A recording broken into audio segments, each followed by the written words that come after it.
There is nothing like the feeling of merging with a machine. When it happens, everything else falls away.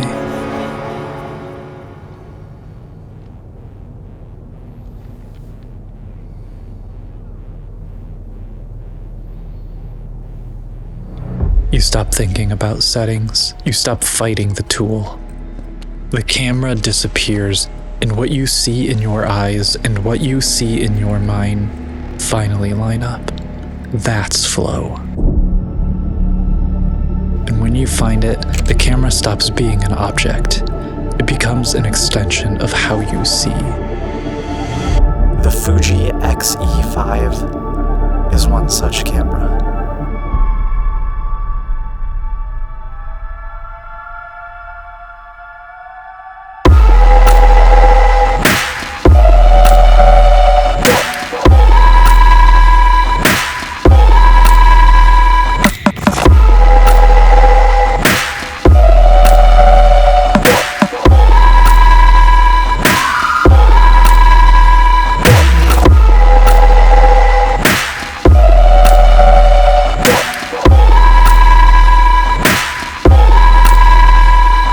This is the Fujifilm X-E5, a 40 megapixel rangefinder style digital camera released in the mid-20s.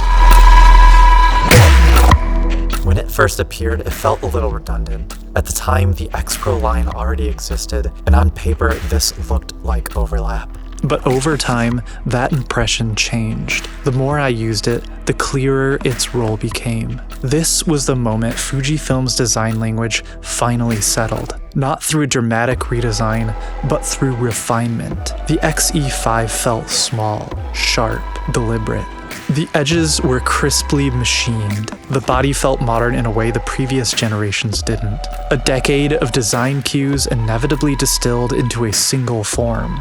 And with that refinement came something else, a sense of premium that earlier Fujifilm cameras only hinted at. Fujifilm has always understood the role tactility plays in photography. Not as decoration, but as part of the creative process itself. The film simulation dial was a prime example of that. From the outside, it looked like a gimmick. In practice, it disappeared. Switching between looks, committing to them in the camera, letting those decisions happen while shooting instead of afterward, that mattered to me. Giving that process a physical, dedicated place on the camera turned it into muscle memory. And once something becomes muscle memory, it stops interrupting the flow. It also forced me to be honest about what I actually need from a camera. Because of my physical disability, lifting heavier bodies to my eye and working quickly with manual focus is difficult. I've always loved manual focus cameras, and some of my favorite lenses, favorite systems, were manual focus only.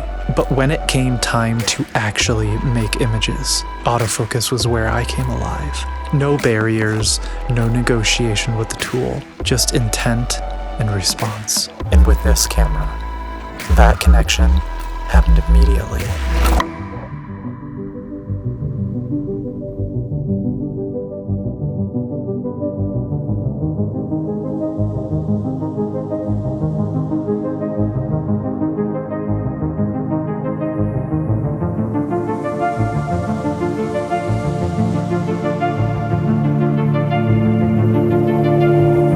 At some point, the X-E5 stopped announcing itself altogether. It was small and light enough that I forgot I was carrying it. The balance made one-handed shooting natural for me. The autofocus was fast and reliable enough that I stayed present. Paired with Fujifilm's original X-mount lenses, some of the most beautiful lenses ever made for any system, the camera felt effortless. Design and function were inseparable here. The way the camera looked, the way it operated, the images it produced, all of it functioned as a single system. And you could see that in the details. The eyepiece became more refined, less visual clutter. Instead of fighting the design, it completed it. The top plate was subtly reshaped. A filleted edge ran along the back, creating a natural termination point for the dials and leading into the viewfinder housing. Nothing about it felt accidental. Inside the eyepiece, Fujifilm introduced a classic viewfinder mode. The layout was simplified. The smaller red text felt clean and intentional. And in hindsight, the analog style meter was the only place where the illusion broke slightly. The white outline needed for visibility cheapened it a bit, but the intent was right. It was trying to give you just enough information without pulling your attention away from the scene. And that idea came up again and again with this camera. Once a camera disappears like that, it changes how you think about what cameras actually are. They stop feeling like objective tools and start feeling like conduits for how we see. Which raised a question I hadn't considered at the time. Would it still disappear outside of my own hands?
This is a rangefinder style body, which I still think is the ultimate camera shape. Small, balanced, built to disappear. And now it can shoot video well enough that I wouldn't hesitate to use it on a Hollywood set, not because it's pretending to be a cinema camera, but because the footage holds up. It has weight, it has stability. With IBIS, handheld shots stay composed, controlled, usable.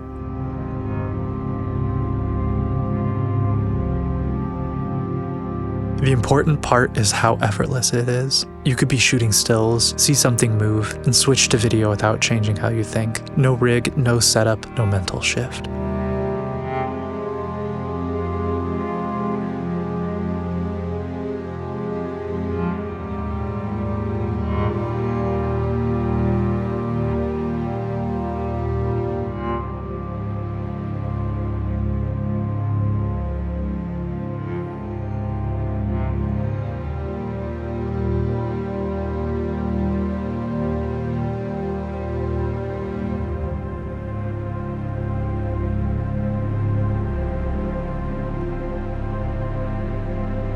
The camera doesn't ask you to slow down or reconfigure. And when that happens, motion stops feeling like a separate discipline. It becomes another way of seeing, captured by the same conduit.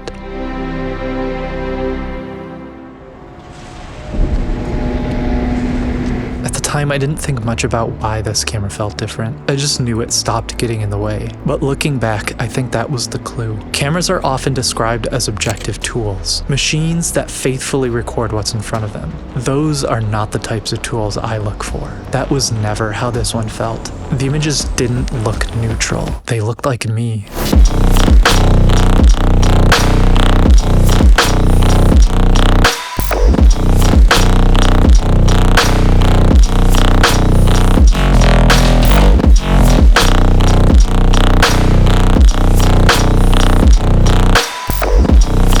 It wasn't giving me an objective view of reality, it was letting me choose, letting my vision through.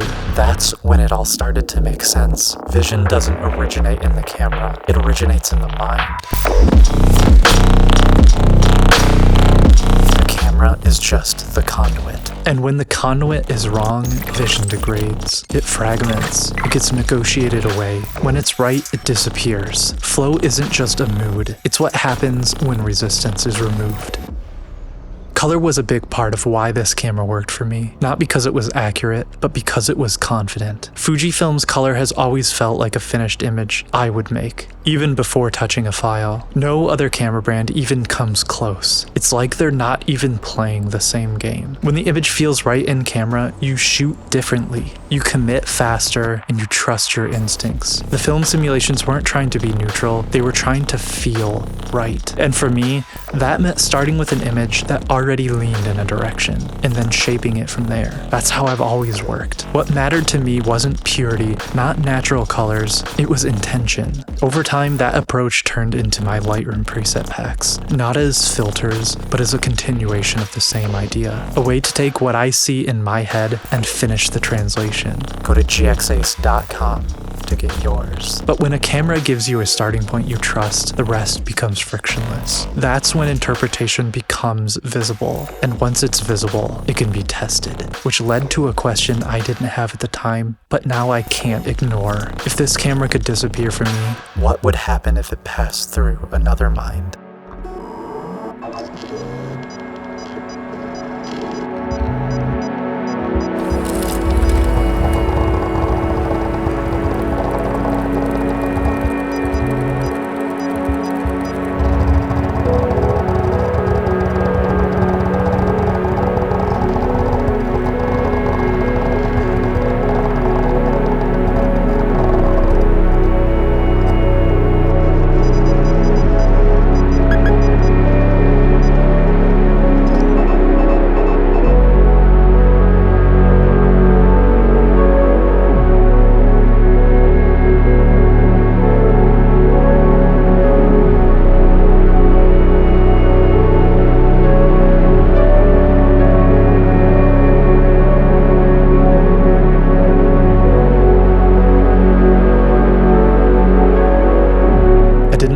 To that question at the time. I just knew there was only one way to find out. This camera didn't just disappear from me, it disappeared for someone else too. Someone I've been in constant conversation with for years, sharing work, comparing notes, circling the same ideas from different angles.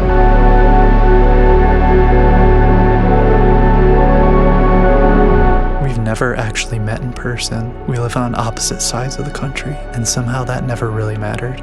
Our work lives in a similar emotional space, the same sense of mood, the same attraction to atmosphere, not because we're trying to match each other, but because our tastes had already aligned. That's how friendships like this form, not through proximity, but through resonance.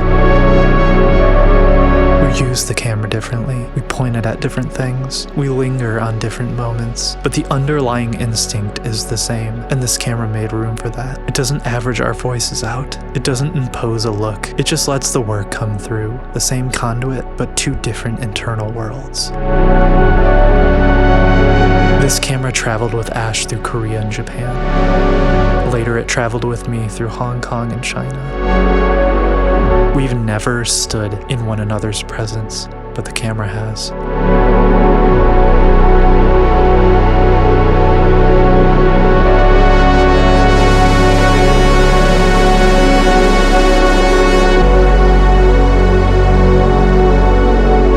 Somehow, it didn't feel altered by either of us. That's when the idea stopped being theoretical. This wasn't about a feature set, or a sensor, or even a design language. It was about whether a tool could remain open, whether it could carry intention without reshaping it.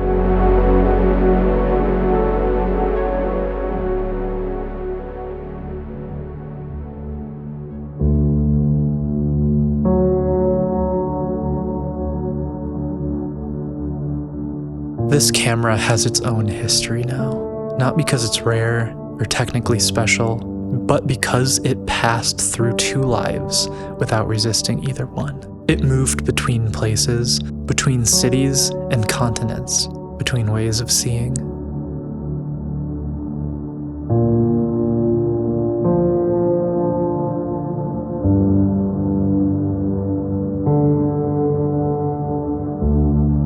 And and somehow it stayed open. That's what I've come to care about most in a camera, not what it promises, but what it allows.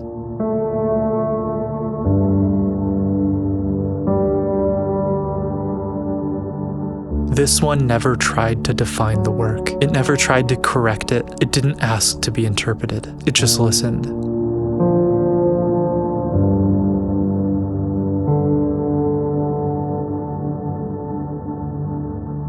Over time, it stopped feeling like a device. It started feeling like an interface, a stable connection between what's inside and what yearns to be shared. And that's why the best cameras are never objective to begin with.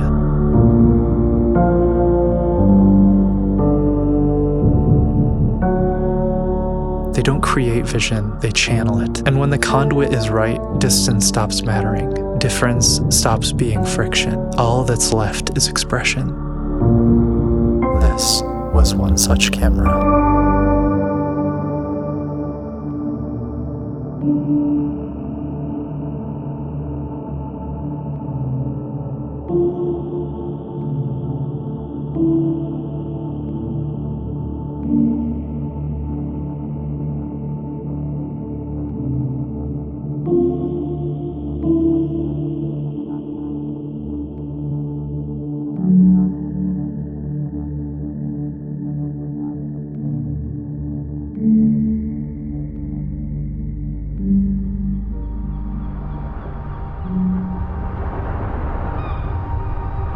GX 需要您的支持，才能继续制作这些视频。当前的世界状况使人类和机器的生活变得艰难。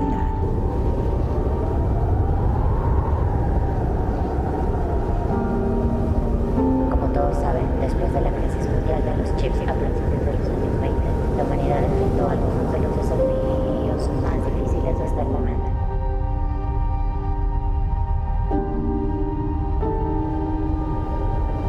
Durch die Unterstützung über Patreon wird GX weiterhin in der Lage sein, Konzernen zu trotzen und mehr Zeit für die Videos aufzubringen, die ihr alle so liebt.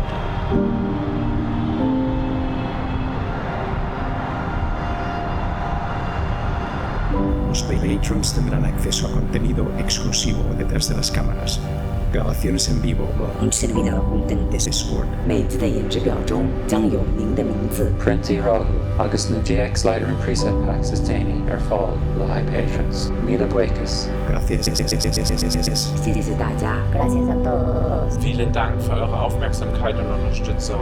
Bleibt sicher da draußen.